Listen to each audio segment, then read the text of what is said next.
যেখানে 5-7 মিনিটের জায়গা আর কি, এখানে 1 ঘন্টা সময় লাগছে ফেরিতে আসতে আর কি। ওকে। তো আনার পরে এখানে এমন একটা অবস্থা, এমন একটা সিচুয়েশন হয়েছে, আমার আব্বু আসে নাই। আব্বু না আসাতে আমার নানু আসছে আমার মামুনের সাথে। তারপর এখানে আব্বুর একটা সাইন লাগে বা আব্বুর এখানে দায়িত্ব আছে, এটা কোনোটাই আব্বু আইসা মানে পালন করতে চাইলো না বা আসলো না, হয়তো টাকা পয়সার সমস্যা এই জন্য। আপনার মার ক্ষেত্রে এরকম ঘটনা, মানে আপনি কি প্রথম সন্তান? জি। আচ্ছা, বাবা কি করতো? আব্বু তখন কিছুই করতো না। এটা হয়েছে কি, আমার আব্বু একটু বাজে নেশা ছিল। এমনি হলো সব ঠিক আছে, খুবই ভালো মানুষ সবার কাছে, কিন্তু একটা নেশা ছিল, এটা জুয়া খেলতো। ওকে ওকে, ঠিক আছে। একেবারে শেষ আমরা, এমন অবস্থা। তারপর এই অবস্থায় আমার এইখানে আমার মামুর কাছে আসলো না, তো আমার নানু আসলো। আমার নানুর 2 কানে 2টা হীরা দিয়েছিল, একটা বিক্রি করে তখন এখানে টোটাল মানে কস্টিং হাসপাতালের খরচটা আর কি ব্যাকআপ পড়ছে। তো এখানে আমার জন্মের সময় দেখেন, আমি এখন এত বড় এত এই অবস্থায় আমার বেশি থাকার কথা না। প্রথমে আমার যখন ডাক্তারে বলছে অনেক টাকার ব্যাপার বলছে, তখন সাথে ছিল অনেক টাকাটা। আচ্ছা। নানু এমনিতে আসছিল। তো যখন ডাক্তার বলতেছে যে সিজার করলে এত টাকা খরচ হবে, জি। এত টাকা আমার কাছে নাই। তাহলে নর্মাল ডেলিভারি? আবার নানুই বলতেছে যেভাবে হোক নর্মাল করতে হবে। আচ্ছা। তারপর ডাক্তার বলতেছে এটা নর্মাল সম্ভব না। ওহো। পরে নানু বলতেছে আমি আমার মেয়েকে চাই, যেহেতু বাচ্চা বা ওর স্বামী আসতেছে না, ওর খোঁজখবর নিতেছে না, খরচ বিষয়ে কোনো চিন্তা করতেছে না, মানে আসতেছে না টোটালি, সেহেতু আমি আমার মেয়েকে চাই। মেয়ে হয়ে থাকলে ছেলে হোক আর মেয়ে হোক সন্তান হবেই, এরকম ভাবে নানু আর কি বললো। এটা পরে আর কি আমি শুনতে পারলাম ওনাদের কাছ থেকেই। তো এই অবস্থায় ডাক্তার পরে দেখলো যে না, এটাই করতে হয়, এখানে টাকা এখন নাই, যেহেতু এটাই করতে হয়, মানে এটাই সাইন করছে আর কি পেপারসে, এটাতেই। পরে ডাক্তাররা চেষ্টা করে কিন্তু আবার নর্মালি আমাকে মানে স্বাভাবিক হয়েছি। যাই হোক, আপনি শেষ পর্যন্ত নর্মালি হয়েছে হয়েছে আর কি। হ্যাঁ। হওয়ার পরে আমাদের সবার যারা আত্মীয় স্বজন আছে, আমি নানুদের মাঝে, নানুদের এবং খালামণিদের মাঝে, মামাদের মাঝেও আমি সবার বড়, মানে নাতিনের ভিতরে কি, নানুদের নাতিন ছেলেদের ভিতরে। তো আবার মেয়েদের ভিতরে আমার যে খালামণি আমার জন্য মারা গেছে, ওর একটা বাচ্চা 1.5 মাসের রাইখা মারা গেছে, আমার 1.5 মাসের বড়। তখন সব আত্মীয় স্বজন যখন জানা হইলো, তখন সবাই আসলো হাসপাতালে একবার করে দেখার জন্য। দেখে আসলো সবাই, দেখে দেখে চলে গেল। খালামণি মার সাথে থেকে গেল। তো মা এখানে মনে হয় 2 দিন ছিল। 2 দিন থাকার পর মার সাথে একবার নানু বাড়ি চলে গেছে। নানু বাড়ি চলে যাওয়াতে আপনার যেদিন এই যে আপনার যে গ্রামের বাসায় বলে হাট্টারা বলে, জি, এই অনুষ্ঠানটা যেদিন করবো এর আগের দিন আমার খালামণি চলে আসছে যে খালুরকে নিয়ে পরে আসবো আর কি অনুষ্ঠানে। আচ্ছা। তো অনুষ্ঠানের কাজ মোটামুটি রাত্রে থেকে শুরু হয়েছে, সকালে কাজটা মোটামুটি ফাইনাল হবে। তো এই পর্যায়ে রাত্রে যখন আমার খালুরা অনেক প্রতাপশালী, ওনারা করলো কি রাত্রে আরেকটা বিয়ে করে খালু নিয়ে আসলো ওকে বাসায়। তখন আমার খালামণি তো শুয়ে রয়েছে, আমার খালামণি যে ঘরে শুয়ে রয়েছে এই ঘরটা বিল্ডিং ঘর, এটা আমার মানে খালামণির শ্বশুর দিয়েছিল খালামণির নামে লিখা। আচ্ছা। তো এই ঘরে নিয়ে আয়সা ঢুকতেছে এই মেয়েকে নিয়ে। তো খালামণি বলতেছে কি ব্যাপার, এই মেয়েকে, আমার খালামণিকে অশ্লীল বাসায় নোংরা কথায় যে তুই এখান থেকে বের হ, তোকে আর প্রয়োজন নাই, তুই আমাকে বইলে না বইলে চলে গেছস, এমন অবস্থা। মানে আপনার এখানে আসছিল তাই তো? আমার এখানে আসছে। পরে বলতেছে এই ঘরে আমার শ্বশুরে আমাকে লিখে দিয়ে গেছে, এই ঘরে কোনো খারাপ মেয়ে নিয়ে ঢুকানো যাবে না, আমি এটা বিয়ে করে আনছি, বৈধ আমার ওয়াইফ, তুই আমার ওয়াইফ না, আজকে থেকে তুই বাদ। এরকম নানান বকাঝকা করে দরজার সাইডে ক্যাপারের সাইডে মোটা রড ছিল, রড দিয়ে বাইরেছে, হাত দিয়ে ফেরাইছে, হাতের এই দিক দিয়ে এদিকে চিরা গেছে, যতটুক পার্সেল কি চিরা গেছে। মানে এগুলো আপনি শুনেছেন পরবর্তীতে, কারণ আপনি তখন অনেক ছোট। হ্যাঁ হ্যাঁ, ওনাকে মানে রড দিয়ে বাড়িতে লাস্টে লাথি দিল, বুকে লাথি খাওয়াতেই মারা গেছে। তখন এই অবস্থা দেখে কিছু মানুষ তো বাইরে থেকেও আসছে, এই মারামারি শুই না, দরজা আবার লাগাই দিয়েছিল। পরে যখন আসছে আয়সা পরে ওনাকে হাসপাতালে মৃত ঘোষণা করছে, এবং এটা খবর হয়েছে সকালে। তো এক ট্রাক ড্রাইভার আমাদের নানাকে চিনে বা মামাদেরকেও চিনে, যার বলে এই ট্রাক ড্রাইভার এদিকে আসার সময় এই হই হুল্লা শুনতেছে, নিজেরা আলোচনা করতেছে। আরেক ট্রাক ড্রাইভার বলতেছে যে এরকম তালে এসপির বউ এভাবে তালে এসপি মেরে লেছে। এসপি ছিল না ওনার, মানে এত পাওয়ার, এই জন্য এসপি বলতো সবাই, এসপি নামে পরিচিত। মানে উনি খুব প্রভাবশালী ছিল বলে এসপি নামে সবাই বলতো নাকি? আচ্ছা। আসল নাম হইলো তালেব। ওকে। যখন এই ট্রাক ড্রাইভার শুনে তো বললো হ্যাঁ সুলতান ব্যাপারী তো অমুকের মেয়ে, তাহলে চালু করে আসছে। আইসারা বলছে, তখন আমাকে নিয়ে এদিকে মানে যে হাইটটা যেটা বলে আর কি, এটার প্রসেস চলতেছে। আমার আম্মু বললো আমার মামার যে কুটাটা, এই কুটাতে আমার শুয়ে রেখা ওই টুকটাক কাজ আম্মু করতেছে। আমি যে এখানে শুয়ে আছি, যখন এই ঘটনা শোনার পরে আমি আছি কি নাই, কারো কোনো মানে হুশ নাই, মানে জ্ঞান নাই, সবাই এক চিল্লাচিল্লি, এক দৌড়, বাসার গেট তালা মায়া। আমি যে রয়েছি বাসায় এটা কিন্তু কারো খবর নাই।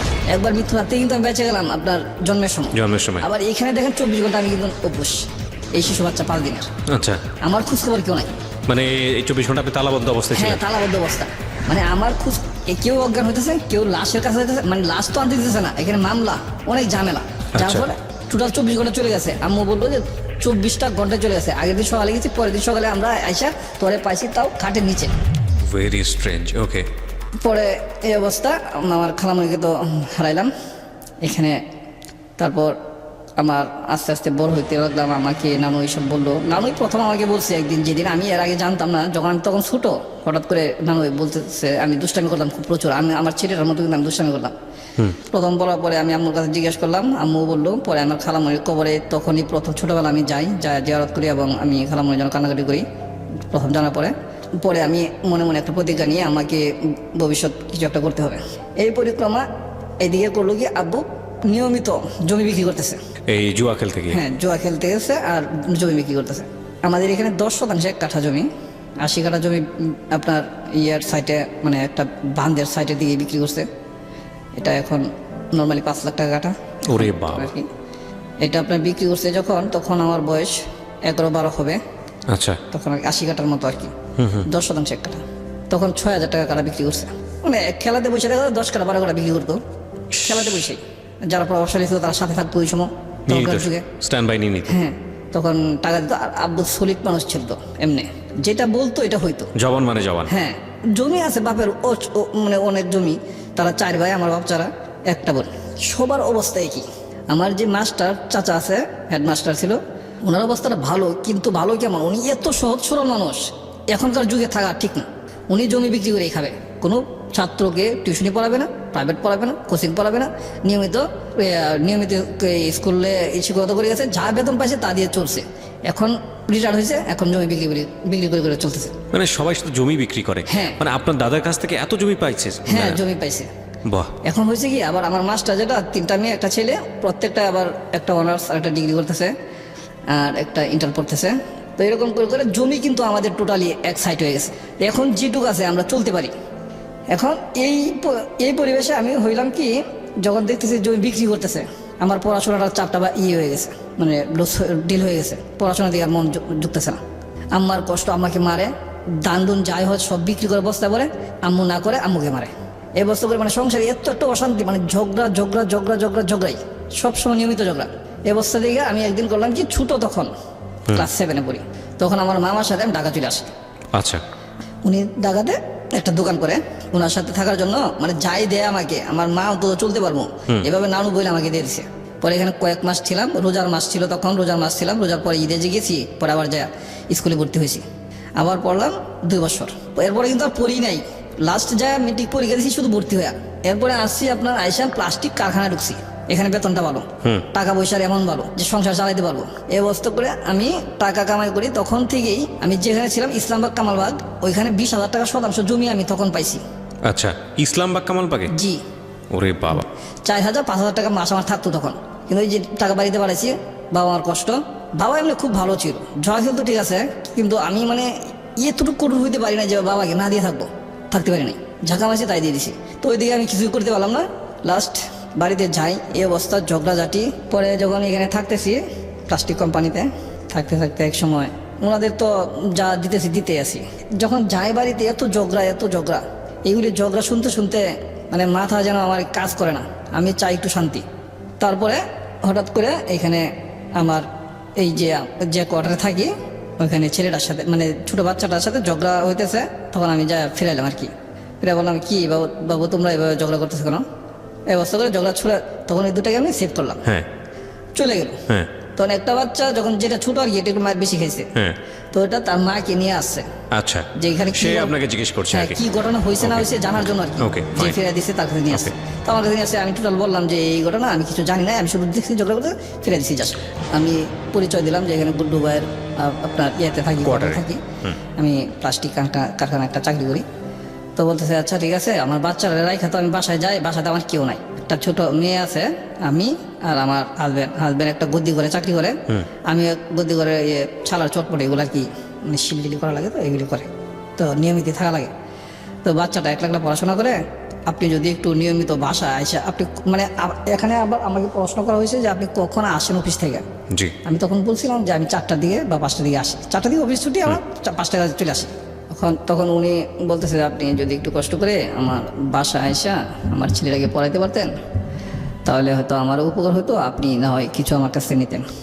আমি বললাম না, আপনি যেভাবে বলতেছেন যে কিছু নিতেন, আসলে কি আমি নেওয়ার জন্য এরকমভাবে প্রস্তুত না বা আমি পড়াইতে চাইতেছি না। আমি চাইতেছি আপনার ছেলে এবং পাশাপাশি আর 2-4 জন হোক যারা নর্মাল বা পড়াইতে পারে না টিচার দেওয়া বা স্কুলে পড়াইতে পারে না এরকম, এই কোচিংয়ে পড়াইতে পারে না এরকম যারা আছে, আর 2-4 জন একসাথে করেন, আমি পড়াইবো, ঠিক আছে?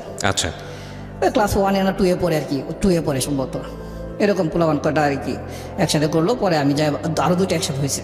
আচ্ছা। পরে আমি যাই বাসায় নিয়মিত পড়াই। ফার্স্ট দিন যখন গেছি তখন ওর বোনটাকে আমি দেখি নাই, তৃতীয় দিন ওর বোনটাকে আমি দেখলাম। আমি পড়ানোর পরে লাস্টে যখন চলে আসি তখন আমি জিজ্ঞেস করলাম কি বাবু, তোমার বাসায় যে সামনে আসছিল একটা মেয়ে, তোমাদের বাসায় সামনে, ওটার নাম কি? মানে বোন কি বড় ছিল? হ্যাঁ, বোন বড় ছিল। ওকে। আমি ওকে, ওর মা তো বলছিল একটা ছোট মেয়ে আছে। আচ্ছা। পরে আমি তো আর দেখি নাই প্রথম দিন, দ্বিতীয় দিন যখন দেখছি তখন আমি জিজ্ঞেস করলাম যে বাবু এটা কি হয় যে আসলো গেটে চুকি দেওয়া চলে গেছে? বলতেছে এটা আমার বোন, বড় বোন। ভাই বিশ্বাস করবেন না, একটা মেয়েকে দেখলে যেটুক ভালো লাগার মাথায় কাজ করে, এইটুক ভালো লাগার মাথায় কাজ করছে ফর দ্য ফার্স্ট টাইম আপনার লাইফে? আচ্ছা। এবং এত সুন্দর। ওকে।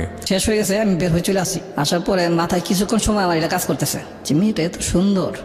এরকম কিছুক্ষণ ভাবার পরে অন্য একটা যে কোনো মানে কাজে হয়তো ঢুকে গেছি, তখন আর আমার খেয়াল নাই। আচ্ছা। পরদিন আবার গেলাম, আমি খুঁজি, যাওয়ার পরে আমার খেয়াল হয়েছে, পরে খুঁজি পাই না, ঠিক এই সময়ও থাকে না। আবার আসার সময় ওকে জিজ্ঞেস করলাম, আপু তো ওইদিকে যায়, ও একটু মানে মাথার সমস্যা ছিল, জি। মানে যেটা হচ্ছে স্বাভাবিকভাবে যে একটা মানুষ চলে নম্রতা ভদ্রতার সাথে, এই সেন্সটা টোটালি আর নাই, এটা আমি বুঝতে পারি নাই। আচ্ছা। আমি প্রথমত ভাবছি যে বয়স কম, তখন কিন্তু বয়স খুব কম ছিল, 14 বছর বয়স ছিল। আপনার বয়স কত তখন? আমারও বয়স 20-21 এরকম হবে। ওকে। ওই দিনকেও এইভাবে জিজ্ঞেস করলাম তো নাই। এরকম করে 5 দিন আমি শিওর কনফার্ম যে 5 দিন আমি পড়াইছি। ওকে। 5 দিনের দিনে তখন আমি এখানে যেখানে থাকি, এখানে আমি একটু নতুন থাকি। এটা হলো আপনার কোম্পানিটার নাম বলতে চাইতেছি না, অনেক বিশাল বড় কোম্পানি। আমি খুঁজে এই কোম্পানিটা বের করছি আর কি, অনেকগুলো ছোটো ছোটো কোম্পানিতে কাজ করার পরে আমি খুঁজে অনেক বড় একটা কোম্পানি বের করছি। এই জন্যই যে আমি নির্ধারিত মানে এক সময় কাজ করে যেতে চাই এক কোম্পানি থেকে। আচ্ছা। ছোটো ছোটো কোম্পানিতে একসময় কাজ আছে, একসময় নাই। প্রোডাকশনের কাজটাই ছিল আমার। 12 বছর কিন্তু ওইটাতে ছিলাম। ওই দিনকে 5 দিন পড়ার পরে আমি যখন এই ফ্যাক্টরি থাকি তখন আমার আর 2টা ছেলের সাথে পরিচয় হয়। ওরা বলতেছে যে ওরা খুব এফডিসিতে আসার জন্য পাগল। হঠাৎ করে মনে হলো যে এফডিসিতে যাবো। ওই দিন বিকেলে যখন বের হয়েছি, 5টা সাড়ে 5টার দিকে বের হয়েছি, বাচ্চাকে পড়ায় বের হয়ে সোজা আস্তে আস্তে চলে আসছি। এখানে আমি কারোর সাথে সম্ভবত আমি শেয়ার করছি, এটা টোটাল এখন মনে নাই। অবাক, আমি এখানে আসলাম, ঠিক আছে, মগবাজার এসে নামছি, এত কিছু চিনে কিন্তু তখন এফডিসি তোর নাম জানি, মগবাজার নাম জানি, মৌচাক নাম জানি, কিন্তু কোন জায়গা মৌচাক কোন জায়গা মগবাজার চিনি না। তো আসার সময় ডাইরেক্ট মগবাজার আয়সা নামে পরে এফডিসিতে যাইতে হবো এরকম শুনছি। তো মগবাজার আয়সা নামছি, পরে কীভাবে যাইতে হবে জিজ্ঞেস করছি, এদিকে যায় রেললাইনের সামনে, এদিকে যাইতে পারবা। তো আসলাম, রেললাইনে ঢুকলাম। ঢুকার পরে ওকে আমি প্রথম দিন এই চেক বল ইয়েটা দেখলাম, জামাটা ঠিক এই জামাটায় আমার থেকে মনে হয় যে 100 হাত দূরে হবে। সন্ধ্যা হয় না এখনো, এখান থেকে আসছি তখন সম্ভবত 7টা সন্ধ্যা হয়, সন্ধ্যা এখনো হয় নাই। একটা ট্রেন আসতেছে, আমি ট্রেনের সিগন্যাল শুনছি, পিছন থেকে আসতেছে না, সামনের দিক থেকে আসতেছে। মেয়েটা হাঁটতেছে, আমিও নর্মালি হাঁটতেছি। আমি তো এরকম এত কিছু মানে তখন আমার ফলো করতেছি না। পরে করলাম কি, আমার একটু এরকম ডাউট হইলো, সামনের দিকে একটু জোর করে হাঁটতেছি, ট্রেন এখনো দূরে আছে। আমি ভাবলাম যে ওই মেয়েটাই নাকি, একটু জোর করে হাঁটতেছি, কাছাকাছি যাই। যখন ট্রেন কাছাকাছি আসে তখন আমি বলতেছি কি এক্সকিউজ মি, আপনি ট্রেন লাইন থেকে নামতেছেন না কেন? ট্রেন এসে পড়তেছে, তো ট্রেন মোটামুটি এখনো দূরে আছে। তো নামার কোনো আগ্রহ বুঝতেছি না, পিছন দিকে তাকাইলো না, হাঁটতেছে, কিন্তু হাতগুলো অনেক সুন্দর দেখা যাইতেছে। আমি আর একটু জোরে হাঁটলাম, মানে রেল যেদিকে আসতেছে ও সেদিকে যাচ্ছে। আমি আর একটু জোরে হাঁটলাম। কি ব্যাপার, আপনি নামতেছেন না কেন? নামতেছেন না কেন বলতেছি, ট্রেনের কাছাকাছি চলে আসছে, আমি হাত ধরে টান দিয়ে নামা ফেলছি। কি ব্যাপার, মানে কি বলে আমি হাত ধরে টান দিয়ে নামাইছি। আমি ভাবছি যে যদি আমার 200 হইতে হোক, আমিও তো আগে নামাই। এটাও যদি হ্যাঁ ইচ্ছা করে যাক বা ইচ্ছা না করেও যাক, হতে পারে যে ওখানে অনেক ট্রেন দূরে আছে, নামতেছি, সমস্যা কি, বলতে পারে এটা আমাকে। আমি নামানোর সাথে সাথে যখন বললো, আমি তো অবাক। আমি তো ওইটাই তো ওইখানে দেখলাম। আমি বললাম আপনাকে তো আমি ওইখানে দেখছি, আপনি কি সেই না? ওইখানে দেখছেন না? মানে ইয়ে লাভলুর বোন না আপনি?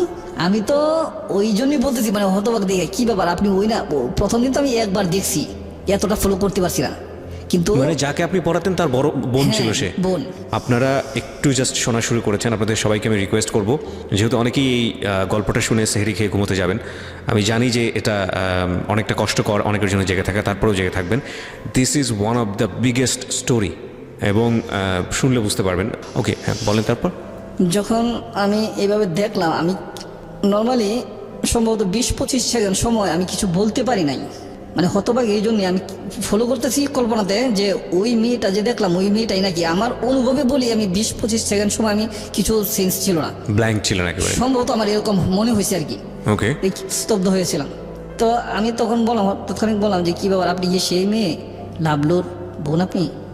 কিছুক্ষণ চুপ রইল, আবার জিজ্ঞেস করলাম, আবারও চুপ রইল। থার্ডবার যখন জিজ্ঞেস করলাম তখন বলছে হ্যাঁ। আপনি এখানে আমার টান দিয়ে ভাসাইলেন কেন? ভাসালেন কেন মানে আপনি কি আত্মহত্যা করতে চাইছিলেন আসলেই? কহ জি। আমি বলছি, মানে আত্মহত্যা করবেন মানে সমস্যা কি? আর আপনি আজকে আমি এখানে আসলাম, হঠাৎ করে আপনি আমার সামনে আত্মহত্যা করতেছেন, এটা আবার কেমন কথা? এরকম অনেক ধরনের কথাবার্তা এখানে হয়েছে। আমি সবচেয়ে অবাক আর সবচেয়ে মর্মাহত যে আপনি কেন আত্মহত্যা করবেন এবং আমার কাছাকাছি এবং আমার সামনে কেন, মানে এই জিনিসটা, এই বিষয়টা আমার খুব মানে খুব হতবাক করছে আমাকে। তো পরে উনি বলতেছে যে আমি তো একজনের সাথে রিলেশনশিপ করছি, ওর ছেলেটার নাম জাফর, তো আমাকে মানে ধোঁকা দিছে। ও যখন আমাকে এ অবস্থায় মানে প্রেগনেন্ট করছে, এ অবস্থা স্বীকার করে না। ও বলতেছে আমি অন্য কারোর সাথে এরকম করছি, আরও কারোর সাথে এফআইআর আছে। ওরে অ্যাকচুয়ালি অনেক ছেলেই পছন্দ করতো, অনেক সুন্দর ছিল। ওকে, আমি বলতেছি যে আপনি বিষয়টা আমি বুঝতে পারলাম না ঠিক, আপনি ক্লিয়ার বলেন। বলতেছে আমি প্রেগনেন্ট, 2 মাস হয়ে গেছে, 1 মাসের উপরে 2 মাসের কাছাকাছি এই অবস্থা। এখন তো ও আমাকে স্বীকার করে না, আমি তো মা বাবাকে বলতে পারতাছি না। আমি কিছু সময় অফ রইলাম, ও হাঁটতে শুরু করলো, কিছু দূর চলে গেছে। আমি ওরে ডাক দিই নাই, আমি দৌড়াই গেছি, দৌড়ায় যা সামনে ধরেছি। কোথায় যাচ্ছেন? যেদিকে তুই চোখ যাও এদিকে চলে যাবো। আমি বললাম দাঁড়ান, আল্লাহ তাআলা পৃথিবীতে যত সমস্যা দিছে প্রত্যেকটা সমস্যার সমাধানও দিছে। নিশ্চয়ই। হয়তোবা কেউ এই কিছু কিছু সমস্যা জীবন দিয়ে শেষ করে, তার আগেও যে সমাধান থাকে এটা সে খুঁজে পায় না বা খুঁজতে চেষ্টা করে না, ভাবে এইটাই তার সমাধান। আমি খুব মানে চিন্তা বুদ্ধি করে আসতে গুছায় কথাটা বললাম তারে, যে এছাড়া এখান থেকে ওরে নেওয়ার অন্তত প্রচেষ্টাও তৈরি হতেছে না, আপাতত নিতে হবে। বিশ্বাস করবেন না, আমি ওই দিনকা এখান থেকে নিয়ে গেছি ওকে। নেওয়ার পরে আমি ওই দিনকা সারা রাত ওকে আবার এখানে আমি একটা দিছি, আমি বলছি আপনার যত সমস্যা এটা যদি আমি বুঝে নিই তাহলে কি আপনি কি মানবেন?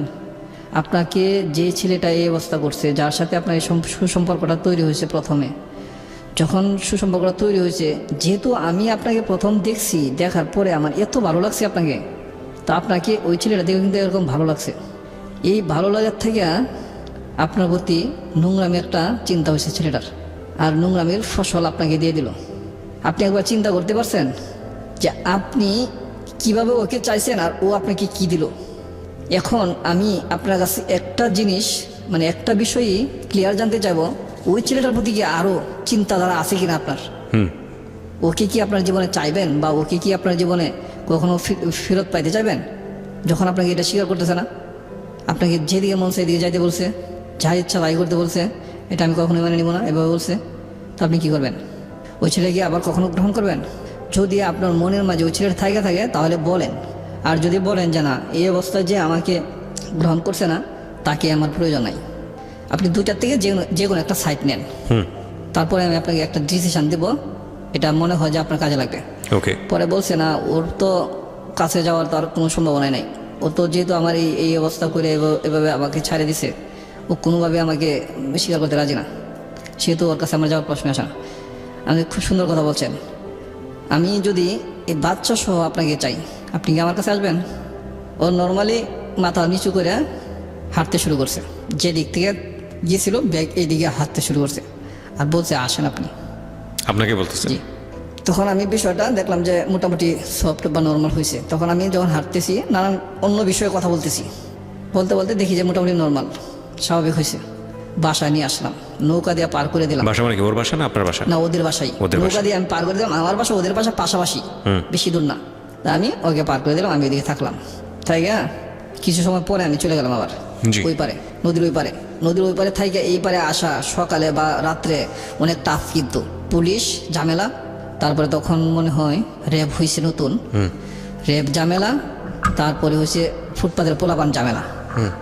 আল্লাহর রহমতে আমি কোনো কিছু ফেস করি নাই কোনোদিনে। 2 বছর যে ওই পারে রয়েছি, কোনো কিছু ফেস করি নাই। ওরে রাখে আমি আসলাম, বাসায় আসলাম। বাসায় আসার পরে আমি সারা রাত চিন্তা করলাম যে ওইটা কি বললাম আমি। আমার মা বাবা আছে, তারপরে আমার পরিজন আছে, আমার চাচা চাচারা আছে। অনেকে ঢাকা আসার সময় আমাকে বলছে, দেখো আবার ঢাকার মেয়েদেরকে ধরে নিয়ে আসো না। এই কথাটা মাথায় আমার কাজ করতেছে। তখন কি করলাম, এরকম একটা কথা দিলাম, আচ্ছা ঠিক আছে আপাতত মেয়েটা বাচ্চা আছে, আসছে দেখি পরে প্ল্যানে কি করা যায়। পরের দিন যখন পড়াইতে যাই নাই, আমি আমার অফিসেও জানি, তারপরের দিন সকালবেলা ওর মা এসে হাজির।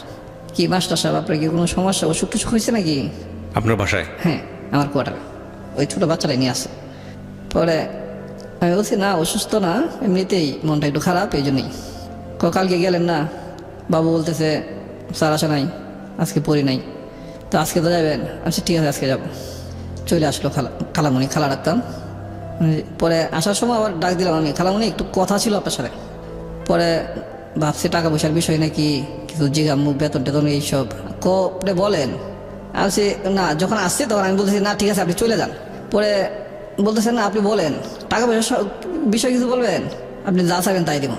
আমি বলছি খালামণি আমি এইটার কথা বলতেছি, আমি অন্য একটা বিষয় আপনার সাথে আলোচনা করবো, এটা আমার ব্যক্তিগত বিষয়, এটা আপনার সাথে আমি পরে এক সময় আলোচনা করবো। কত এখনই বলেন, এখন তো আমার সময় আছে, আর পরে যাবো কাজে। আচ্ছা না এখন না, আমি একটু মানসিকভাবে প্রস্তুত হয়ে নেই, পরে আপনাকে বলবো।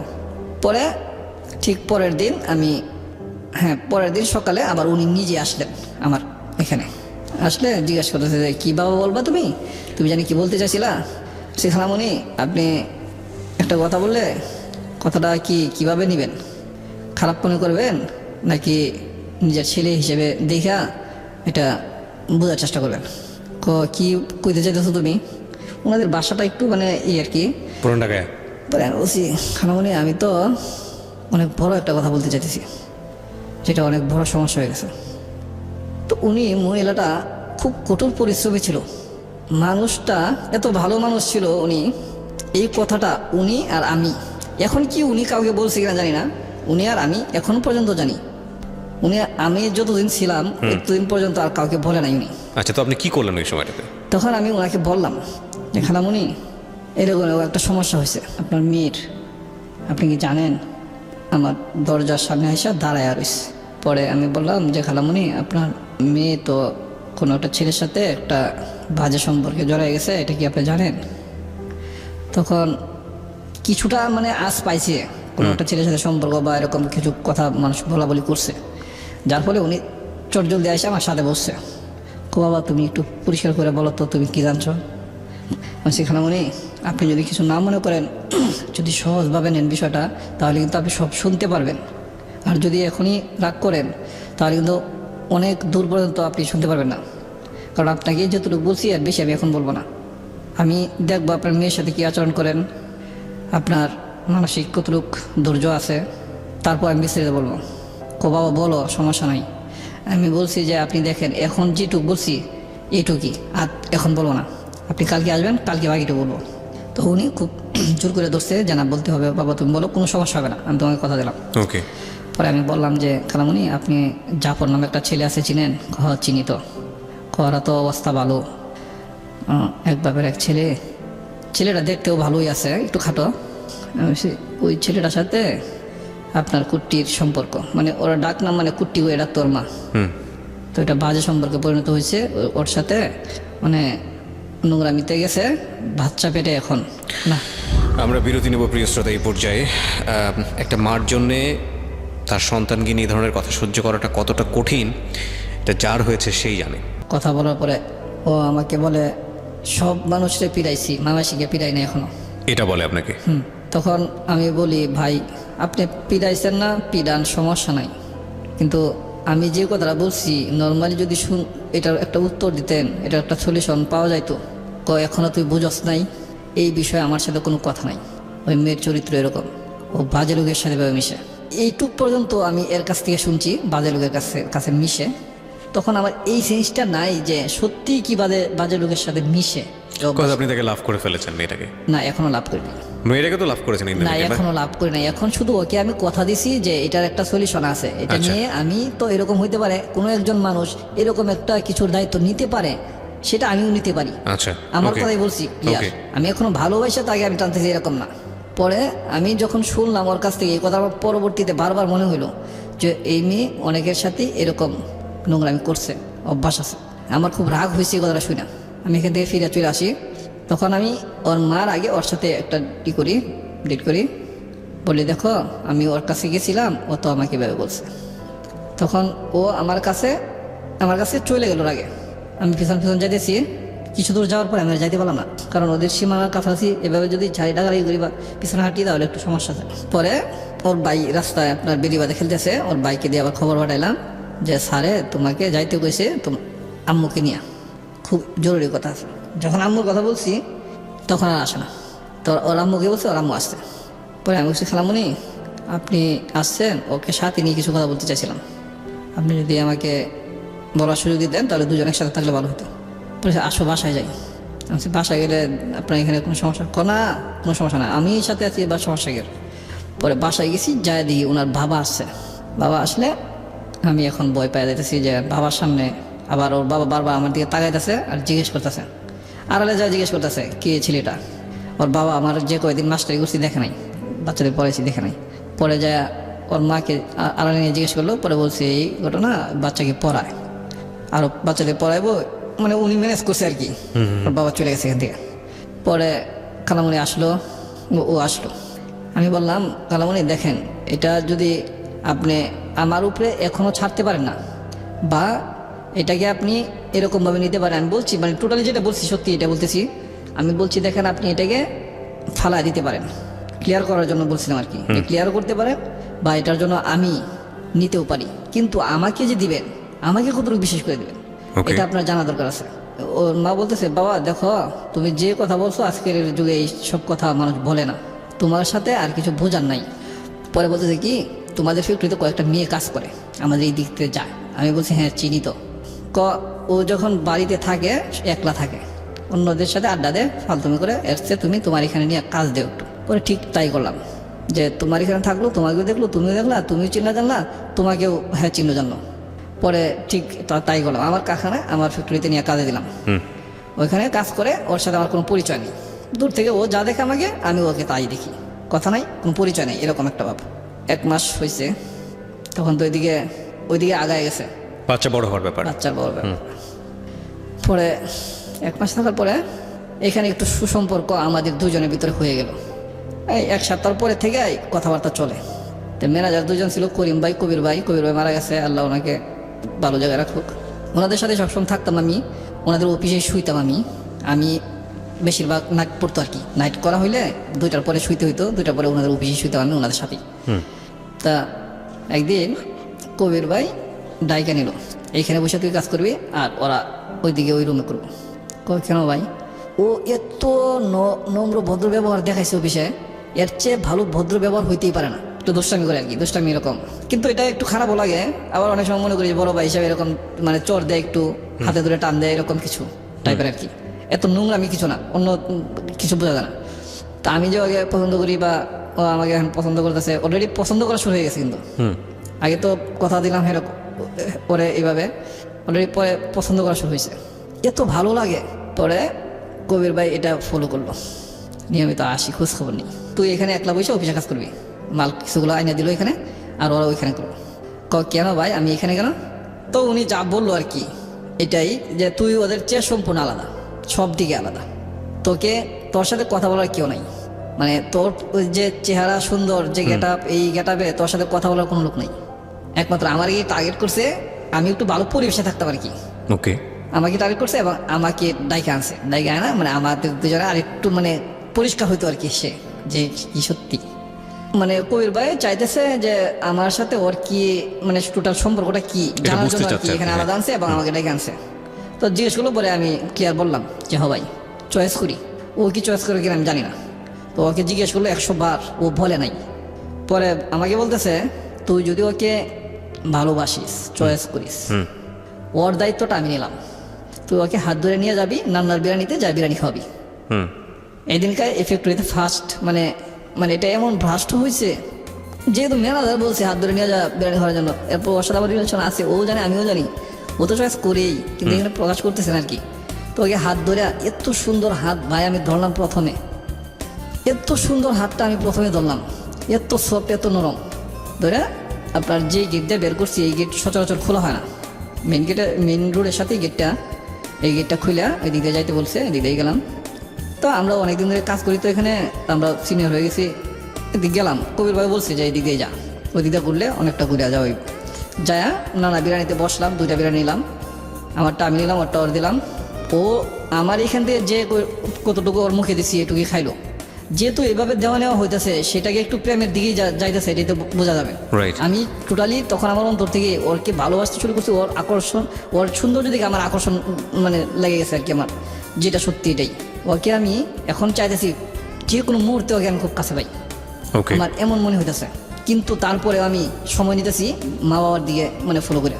পরে ওইখানে বিরিয়ানি ও খাইলই না ওরটার থেকে, আমারটার থেকে ওরা একটু খাওয়ালাম, আর বাকি কিছু আমি খেলাম, তারপরে আমারটাও রয়েছে। হুম আসার পরে যখন ফ্যাক্টরিতে সবাই জানাজানি হয়েছে, এখন মোটামুটি সবাই জানে। কবির ভাই আমাকে বলতেছে আমি এটা মানে ব্রাশটা করলাম এই জন্যেই যাতে অন্য কেউ ডিস্টার্ব না করে, তুই চয়েস করস তোর মানুষটাকে যাতে অন্য কেউ ডিস্টার্ব না করে। অন্য কেউ হয়তো চাইবো আরও যারা মেয়েরা আছে অনেকে ডিস্টার্ব করে, অনেকেই মানে আপনার প্রপোজ করে, হয়তো বা কেউ সারা দিচ্ছে কেউ দিচ্ছে না এরকম। আবার কবির ভাই বলতেছে তোরটাকে কেউ সারা দেওয়ার মতো বা তোরটাকে কেউ প্রপোজ করার মতো সাহস তোর আছে আমার বোঝা যাইতেছে না, কারণ যে মানে সুন্দর জিনিস বা এরকমভাবে হ্যাঁ বলতেছে, আমি মানে বাংলা ভাষায় যেটা আগে বলে। পরে ওইখান থেকে বিরিয়ানি খাওয়ার পরে ওইদিকে আসলাম, আইসা সবাই জানলো ওই বিষয়টা। জানার পরে আমি কোয়ার্টারে যাই নিয়মিত আসি। পরে ওইদিকে আমাকে পোলাপান কয়টা আটকাইলো, ওই দিকের ছেলেরা আর কি আটকায়, বলতেছে মানে জাফরের সাইড না, এটা হচ্ছে অন্য ছেলেরাও ওকে চয়েস করতো আর কি। ওই ছেলের সাইডে কয়েকটা ছেলে আটকায় বলতেছে কিরে তুই কি এখানে থাকবি নাকি হারা যাবি। আপনাকে জি, তখন আমি ওনাদেরকে খুব সলভ ভাষায় খুব সুন্দর করে বললাম, দেখেন ভাই আপনারা যে বিষয়ে বলতেছেন আমি বুঝতে পারছি, বিষয়টা এমন একটা কঠিন পর্যায়ে দাঁড়াইছে, এই অবস্থাটা থেকে উত্তীর্ণ হওয়ার মতো কোনো পথ আমি খুঁজে পাইতেছি না। আপনারা যদি একটা পথ দেখান তাহলে আমি সেই পথে হাঁটবো, একটা পথ দেখায় দেন। ওই জাফরে যেভাবে কথাটা বলছিল, আমার বাসায় তুই বুঝিস না, ওই পোলাপানগুলো একই অবস্থা।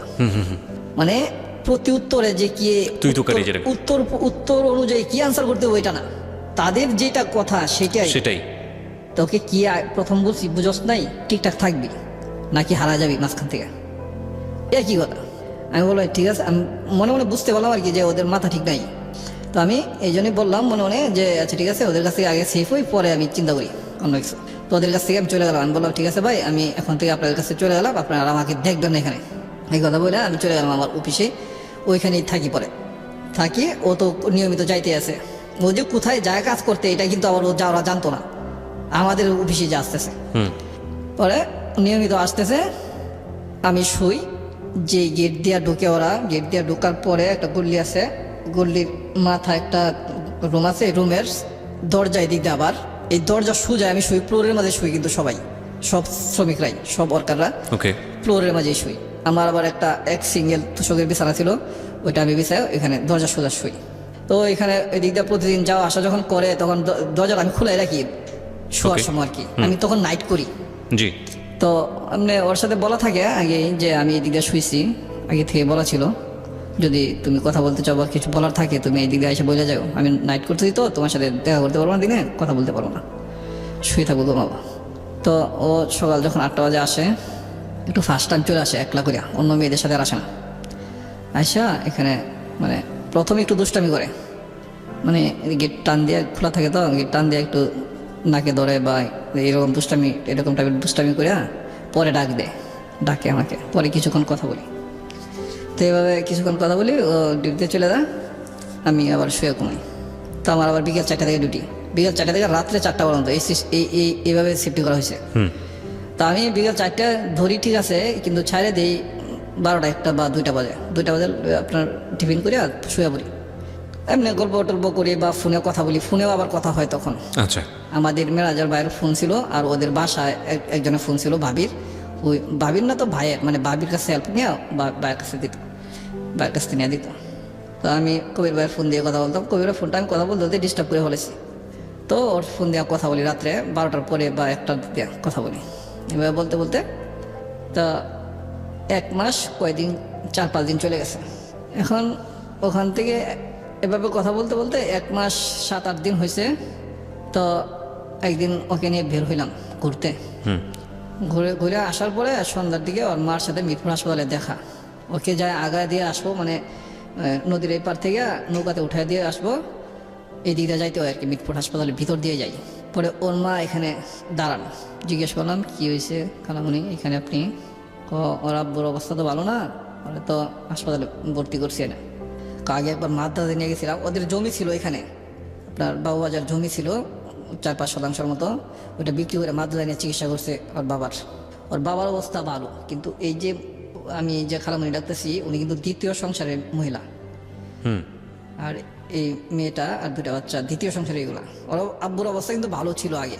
আচ্ছা, পরে যখন এখানে ওর মা দাঁড়ানো, তখন মাকে জিজ্ঞেস করলাম কি হয়েছে খালামণি, বলতেছে যে ওর আব্বুকে নিয়ে হাসপাতালে আসলাম, ওর আগে তো একবার মাদ্রাজে নিয়ে গেছি, তুমি তো জানো নাই, ওখানে চিকিৎসা করে আনছি, এখন তো আবার ধরা পড়ছে একটু সমস্যা, মানে শরীরের সমস্যা বোঝা যাইতেছে। হাসপাতালে ভর্তি করলাম, হাসপাতালে রিপোর্ট করতেছে, পরীক্ষা নিরীক্ষা করতেছে। আচ্ছা ঠিক আছে। তো হাসপাতালে ঢুকলাম, ঢোকার পরে যা দেখলাম বেডে শুয়ে রয়েছে, পরীক্ষা নিরীক্ষাগুলো দিছে এবং ভর্তি দিছে, ভর্তি থাকতে হবে। এখন বাসায় কেউ যায় না, সব হাসপাতালে সারাদিন কাজ করে যার যার মতো হাসপাতালে চলে আসে। খালামণি ওই দিক দিয়ে পাক করে নিয়ে আসে বলে হাসপাতালে, ওই মেয়েও খাই এখানে, আঙ্কেলও খাই এখানে, আর আমি তো খাই আসি, আবার অনেক সময় ওদের সাথে খাইতে হয়, কিন্তু আমি কন্টিনিউ ওইখানেই থাকি, ডিউটির পর ওইখানেই, রাত্রে ওইখানে। ওকে, ও দেখা যায় কি অনেক বড় বেঞ্চ আছে, বারান্দা 4 তলা না 5 তলা ছিল এটা ফ্লোরটা, আপনার একটা গলির ভিতর আছে, গলির ভিতরে একটা বেঞ্চ আছে লম্বা, ও আমার এখানে শুয়ে থাকতো রাত্রে। তো অনেক সময় আমি শুইতাম, এভাবে দুজনে মিলে শুয়ে ঘুমাইতাম আর কি রাত্রে। খালামুনি এটা কিছু মনে করতো না, আমরা যেখানে আছি যে অবস্থায় আছি একবার দেখতেও আসতো না, এভাবে চলতেছে। তো এইখান থেকে আপনার পরের আগের রিপোর্টগুলো দেখছি, এখন আমরা নতুন করে রিপোর্ট করছি, এটা অ্যাকচুয়ালি যেটা হয়ে গেছে, ওনারা যে রিপোর্টটা দিছে এটা হয়তো আপনারা সবাই এতটা শিক্ষিতরা বুঝেন নাই, এটা মানে মৃত্যু অবধারিত, খুব সামনাসামনি কাছাকাছি। ঠিক 21 দিন পরই ফজরের টাইমে একটু আগে দিয়ে মারা গেছে। আপনি জানাননি ফ্যামিলিকে? আমি আর জানাই নাই।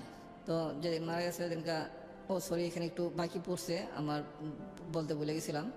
এটা হচ্ছে এখানে যেদিন রিলিজ দিয়ে দিব ওই দিনকার যখন আমি গেছি আমার ডিউটি শেষ করে, তখনকার উনি আমার হাত ধরে, আমি যাই দেখি 2টা বেড ছিল, একটা বেডে উনি শুয়ে আছে আর একটা বেডে দিকে খালি ছিল। তো উনি যখন শুয়ে আছে তখন কিন্তু কথা বলতে পারে আবার। আমি যখন গেছি তখন আমার আঙ্কেল বসে বসো, তখন খালামণি এই দিকে বসে ছিল একটা বেডের, এদিকে একটা বেড খালি ছিল, আর এই বেডটি এই সাইডে বসে ছিল আমার, মানে ওই শামসুন্নাহার বসে ছিল। তখন আমার খালামণি ওইটা জায়গা দিল বসার জন্য, আমি দাঁড়াই রয়েছি, আমাকে আঙ্কেল বলতেছে বসো বাবা বসো, তোমাকে আজকে একটা কথা বলবো। আমি বলছি কি বলবেন আঙ্কেল বলেন, আপনি তো প্রত্যেক দিনই কথা বলতেছেন, এখন আবার আজকে একটা কথা কি বলবেন? পরে উনি আমার হাতটা ধরলেন, হাতটা এত ঠান্ডা, পরে বলতেছেন যে দেখো বাবা, তুমি কে, তোমার বাড়ি কোথায় চিনি না, তুমি আমার জন্য আমার মেয়ের জন্য যা করছো সব আমি শুনছি, তো আমার মেয়েটা ইতিম হয়ে যাইব, তুমি তো যদি মনে করো আমার মেয়েটা ইতিম, আমার ইতিম মেয়েটার জন্য তুমি সর্বোচ্চটুকু ত্যাগ যতটুকু দিতে পারো তুমি বাবা দিবা, যার জন্য কিবরিয়া ভাই আমি এত কষ্ট করছি। যখন এই কথা বলছে আমার চোখে দিয়ে পানি এমনিতে টলমল করতেছে, যখন উনি বলছে যে তুমি তো জানো ও এতিম, এই কথা কিন্তু বলছে, মানে আলটিমেটলি আপনি যে জানতেন বিষয়টা সেটা উনি জানতেন। উনি জানে গেছে আমি কিভাবে, এই জন্যই আমি চোখে পানি পড়তেছে আমার বেশি। উনি কিভাবে বুঝলেন? ডাক্তার